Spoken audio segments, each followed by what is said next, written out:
Arcimboldo was born in Milan in the middle of the 16th century, and from a very young age, he understood that the image could be a riddle, a doorway, and a mirror at the same time. He first worked on stained glass and frescoes for temples in northern Italy, and later ascended to the spaces where imagination became both protocol and state, the imperial court of the Habsburgs. There his craft grew into a laboratory where botanical erudition, mannerist humor, political allegory, and scientific wonder intertwined seamlessly. His name became forever linked to portraits that look like games and are in fact visual treatises on the world. In them, a human face emerges from fruits, flowers, roots, grains, bark, ears of wheat, and leaves. At first sight they amuse, then they intrigue, and finally they reveal a rigorous symbolic architecture. Among all those portraits, one shines like a multiple sun for its political ambition and natural poetry. Vertumnus, the metamorphosis of Emperor Rudolph II into the Roman god of the seasons, fruits, and change. A work that condenses in a single visage the entirety of the year, the fertility of the earth, and the promise of a government in harmony with the order of the cosmos. The portrait was conceived in the Hermetic Prague of Rudolph II, a city turned into a universal cabinet of wonders. There gathered alchemists, astronomers, botanists, and painters. There they sought the secret of matter and the cipher of power. Arcimboldo had served earlier in Vienna, and his ingenuity had fascinated princes with seasonal series and compositions that made the human body into a catalogue of nature. But this time he took artifice to a higher plane. It was no longer merely about representing a sovereign. It was about clothing him in the very skin of the world, about declaring him Lord of Metamorphosis. Vertumnus belongs to a mythological lineage that rules change and knows how to become tree, youth, old man, breeze, and storm. On the canvas, the monarch is that deity, his forehead a basket of early fruits, his cheeks autumn apples, his nose a thick pear, his beard ripe clusters of grapes, his hair loaded branches, his ears corn cobs, his chest a still life of grains. Everything is painted with encyclopedic precision and theatrical grace. The dark background pushes the head toward the viewer, and the chiaroscuro models every vegetal volume as if it were living marble. Nothing in that face is whimsical. Every element was chosen to say something. Variety speaks of abundance. The fruits of summer and autumn promise harvests. The roots affirm stability. The flowers announce renewal. The crown of wheat and grapes raises fertility to a throne's attribute. There is a politics of the garden and of the granary. The emperor appears as guarantor of the wheel of the year, mediator between the science that classifies and the earth that gives, guardian of an order that protects the fragile and celebrates the multiple. Two tensions traverse the image and make it modern. The first between the ephemeral and the enduring fruits decay, but the empire aspires to permanence. The second between the natural and the cultural, the human face born of pieces from market and orchard.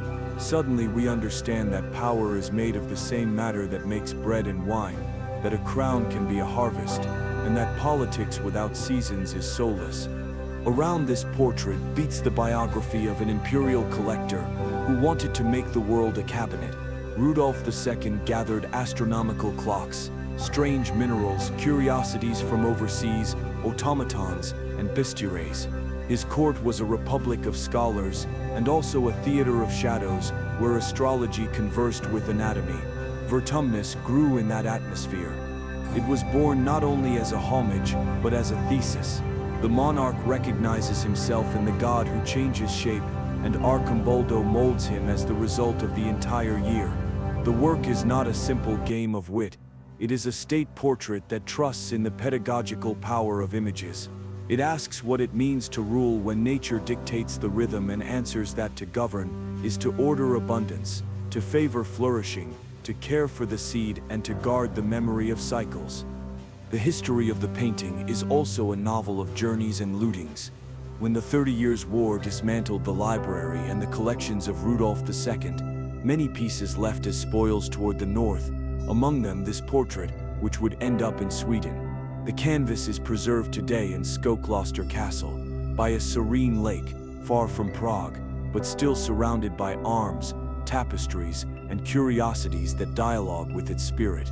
That itinerary contributes to its myth. The deity of the seasons crossed borders and survived political winters. Each displacement added layers of meaning.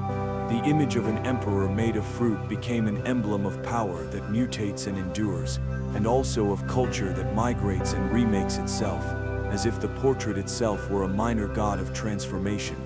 Recent technical study deepened the wonder. Analyses with raking light, three-dimensional profiling, and microchemistry removed repaintings and oxidized varnishes that had dulled the original palette. The surface regained transparency and precision. The excellence of the priming and the underdrawing was confirmed. Small compositional corrections were identified to harmonize the whole. Nothing superfluous, nothing missing. The vegetal skin of the emperor breathed again. Through these restorations, we better understand Arcimboldo's process. He begins by arranging masses, placing the large fruits as bones of the face. Upon that structure, he adds meticulous details, drops of dew, veins of leaves, corn silk, the faint gleam on a cherry. The painter's hand vibrates between taxonomy and theater. His discipline does not cancel humor. His humor does not annul solemnity. That double fidelity is the signature of his genius. Interpretations of Vertumnus have changed over the centuries. In his time, some courtiers considered it a divertimento, a salon scherzo meant to fascinate the educated. Others saw clearly the political allegory and praised the agricultural metaphor of good governance. During the following centuries, classical taste relegated the work to the realm of curiosities. Romanticism rescued its strangeness, and the 20th century celebrated it as a prelude to surrealism. Artists who loved dream and double meaning saw in Arcimboldo a seed painting, where everyday objects become a face, and the face of power dissolves in a summer market. Today, cultural criticism adds ecological and philosophical layers, asking about the bond between humanity and nature, about the fragility of abundance, about the temptation to reduce life to inventory. Some rate a subtle warning: the fruit that shines today will fall tomorrow. Wealth without care becomes ruin. The wheel of the seasons is also an ethical wheel. There is no explicit taboo nor open scandal in its history. However, the work overturns hierarchies by turning the emperor into a mosaic of humble things. This is not mockery but poetic inversion. Greatness is born of smallness. The crown is woven with grains and flowers, the face nourished by what sustains tables and peasants. The official portraits of its time sought to idealize anatomy. Vertumnus idealizes the orchard, naming the everyday as sacred. That operation could have been both disconcerting and inspiring at court. The message was clear: the kingdom will be fertile if the throne understands the earth, prosperous if it respects the cycle.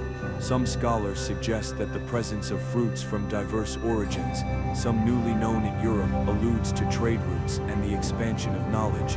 The idea that power is also a network of exchanges, bringing distant flavors to the table. The internal structure of the portrait functions as a ritual wheel. The elements of spring celebrate beginnings and tenderness. Those of summer expand plenitude. Those of autumn consolidate. Those of winter recall root and reserve. The imperial head synthesizes that sequence, at once agricultural calendar and map of the body. Arcimboldo commands a silent grammar that the viewer learns to read without realizing it. The curve of a pumpkin hints at a cheekbone. The shadow of a plum rounds the chin. The vein of a leaf defines an eyelid. The painter's intelligence lies in aligning anatomy with botany, human nature with nature itself. In that coincidence, the portrait becomes a liturgy of metamorphosis. The dark background and the frontal bust serve a theatrical purpose. They remove distraction, forcing the gaze to accept the paradox as natural. The brushstroke is smooth and disciplined. Arcimboldo shows no emotional gesture, only control and dry humor. That is why the strangeness never fades. The eye roams the pieces, discovering new details each time. A hidden nut, a hinted insect, a flower that is both beard and crown. The playful coexists with the solemn. The portrait offers itself as riddle and promise. each recognition a small triumph for the viewer, each surprise a renewed reading. One looks at the painting as one might stroll through a garden that never fully repeats its shadows. The Swedish provenance added chapters of careful preservation and exhibitions that turned it into the emblem of the castle that guards it. Scholarly studies and catalogues underlined its central place in Archimboldo's oeuvre. The painting became a bridge among disciplines, speaking to art historians, botanists, philosophers of the image, historians of science, and curators who imagine the museum as a modern cabinet of wonders. In galleries devoted to mannerism, the work explains the taste for the artificial and the intellectual whim. Shown beside still lifes, it reveals the hidden kinship between portrait and bounty. Placed within surrealism, it smiles as an ancestor greeting its grandchildren. A more intimate reading understands Vertumnus as a meditation on identity. The portrait suggests that what we call the self is a sum of seasons and fragments, that the face is an architecture of circumstances and gifts, that we are the result of harvests and climates, of markets and fields. The emperor becomes a metaphor for everyone. We change skin through the year, we rebuild ourselves with different fruits. No face endures, all are variations of one pulse. Archimboldo anticipates with wit a philosophical intuition we now embrace, that identity is not statue but garden. The attentive observer also perceives a hidden homage to the knowledge of his age. The botanists who classified, the gardeners who grafted, the horticulturists who experimented with seeds and soils, the merchants who brought news of spices and plants from distant lands. The painter unites those forces in a solar head, thanking both earth and study, calculation and miracle. The entire painting is a toast to observing intelligence, to labor that tends, to patience that waits for ripeness. The result is not a dead sum but a breathing symphony. Among the cultural echoes it inspired stretches a long wake. Poets have invoked it to speak of faces made of memory. Filmmakers cite it when crafting creatures from objects. Designers recall it when weaving flower crowns in seasonal campaigns. Even popular culture has adopted its image in posters, covers, and cartoons that play with the idea that the face of power is a fair of flavors. Every reinterpretation confirms its vitality. Vertumnus never exhausts itself because it is not a single face but the entire parade of life passing through a serene mask. Thus we understand why, centuries later, the portrait keeps its magnetism. It does not depend on the emperor's biography but on the truth of cycles. As long as there are springs and harvests, as long as a market offers fresh fruit, as long as a kitchen gives thanks for daily bread, this image will continue to say something essential, that we are children of what grows, that power without garden is arrogance, that culture without season is a lamp without oil. That is why the work moves us, because each of us recognizes on our table a domestic version of that crown, because each has felt the fear of scarcity and the relief of harvest, because each understands that change rules. In its apparent playfulness, the painting is as serious as an oath. It says it softly, the world is fruit, root, grain, and time. The face that governs cannot forget that grammar. Archimboldo reminds us with delicacy and firmness. For a monarch who loved the strange and the rare, the painter offered a lesson in humility and glory. You are great because you are made of humble things. You are unique because you are composed of hundreds of small lives. Forget that truth, and the portrait breaks. You cease to be Vertumnus and become only a name. Remember it, and you will be seasons, abundance, the governance of the rhythm that sustains the world. When the viewer leaves the room after contemplating the canvas, they usually carry a smile and a question. How did the painter make a sum of objects become a person? The answer is not only technical, it is an ethic of attention. Archimboldo looked at each piece with specific love, allowed each fruit to be itself before turning it into part of a whole. He did not erase its identity. He made it converse with others. From that dialogue arises harmony. From that harmony, humanity. That is perhaps the most secret teaching of Vertumnus. Community as portrait, politics as the art of combining differences until they form a dignified and luminous face. And if we speak of hidden symbols, we can hear a subtle music in the combination of species. Some speak of the East and of new roots, others of the familiar European fields. Some evoke sweetness, others medicinal bitterness. Together they propose a diet of the spirit, good government as balanced table, culture as salad of memories, ethics as harvest that honors both gardener and rain. The wonder grows when we realize that the painting shows no court, no architectural background, no pomp, only theatrical darkness, and ahead of the world. The simplicity of the stage gives all the glory to the idea and to painting itself. That is why it endures.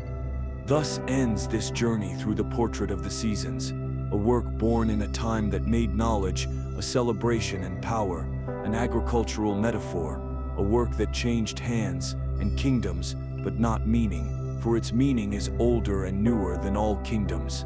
Life changes, fruit ripens and falls, the year turns, art listens and paints. Arcimboldo fixed in one face the breathing of the world and gave us an image that never stops transforming within us.